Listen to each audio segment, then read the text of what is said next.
Are you trying to buy a house? Are you frustrated because you're writing offers and they're not getting accepted?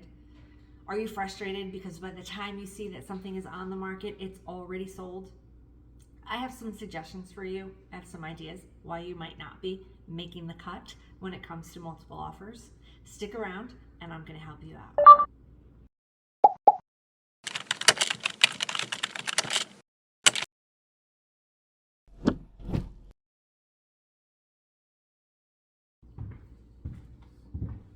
Hi there, Jen Blanchard, team leader of the Blanchard team. I'm actually sitting or standing in one of my newest listings. I'm planning on being here all weekend because when we put it on the market, we immediately started having showings. We are literally every 15 minutes, every half an hour, every 45 minutes, walking people through the property. It's kind of fun, it's kind of tiring, it's kind of exciting, but it is absolutely what's happening in today's market. And if you are trying to buy a house, and you're having trouble and you're really getting frustrated, I hear you. I see you. I know what's happening. Last week I did a video short. That's like the newest rage, is to do quick little videos. Anyway, you know, it was on that app where you point and then you point and then you point. So I did a video about 4 reasons why your offers might not be getting accepted. So let's look at those 4 reasons. Number 1, you're not offering the right terms. Number 2, you're not using a local or a trusted lender. Number 3, you're not working with a realtor. Number 4, you're willing to work with a realtor, but only the listing agent.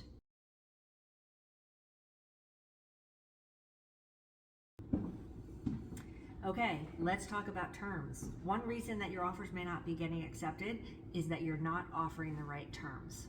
Well, what do you mean by the right terms, Jen? By the right, so contracts are made of more than just how much money you're offering. There are other terms that get evaluated, especially when sellers are comparing offers against each other in multiple offer situations, which happens more often than not in our current market. So terms, how much are you offering? How much are you putting down for your down payment? How much of that down payment can you produce soon after you finish attorney review so that you have money in escrow, kind of your skin in the game? When do you want to close? When is your mortgage commitment? Who is your realtor? Who is your lender? Are you pre-approved?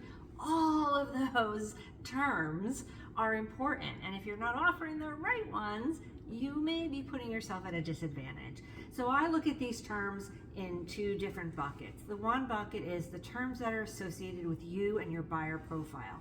If you don't have enough money for a good down payment, you don't have enough money for a good down payment. Maybe we need to look at a price point a little bit lower so that you can contribute more to your down payment. Maybe you don't have a good credit score, so you can only qualify for a loan that's 5% down, or you can't qualify at all for a loan that would make this property work for you, or you can't qualify to be able to cover an appraisal gap. These are all terms that are important and that are kind of not changeable based on your buyer profile. So we've talked about some of the terms in the contract that are really related to you as a buyer and your financial profile, things that you can't change. But there are other terms in the contract that might work in your favor. And a good way to find out what those are is to have your agent call the listing agent and just ask, find out, when does the seller want to close? What's most important to the seller? Do they have a date they must meet? Do they need to rent back for a little while? Do they not want to have to worry about inspections? Is there anything that they want to sell as is, et cetera, et cetera? There's a wealth of information that the listing agent may have to help you build your offer so that it gets accepted.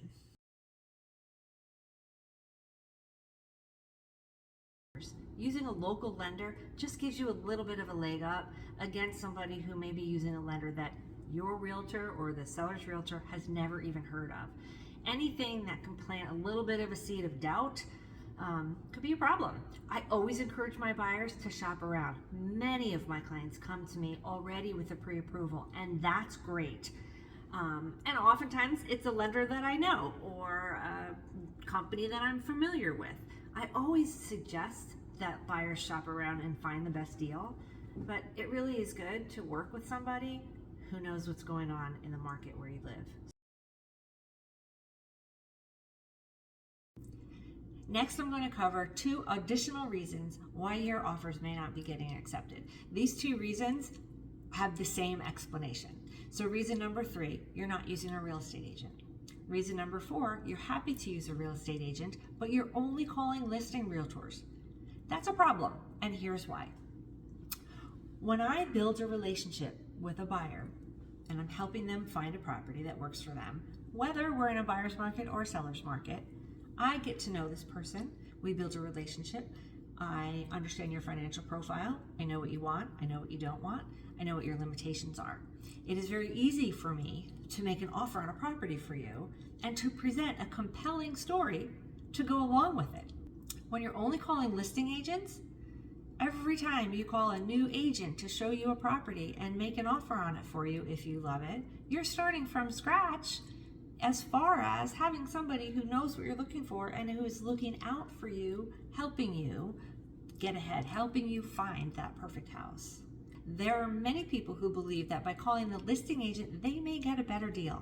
They may get some inside information. They may get a better price because they believe that the seller does not have to pay the buyer agent commission in that instance. And that's not the case when the seller works with their listing agent and they negotiate and they come up with and they draw up the paperwork for their listing contract. That is when commission is agreed upon and the commission split to the buyer's agent is agreed upon. Just because there isn't a second person being a buyer's agent doesn't mean that that buyer's agent fee isn't getting paid. So there you have it, 4 reasons, possible reasons why your offers may not be getting accepted.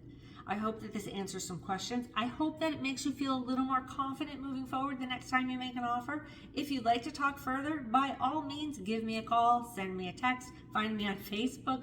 The Blanchard Team is pretty easy to find. Berkshire Hathaway, Home Services. I hope you have a great day.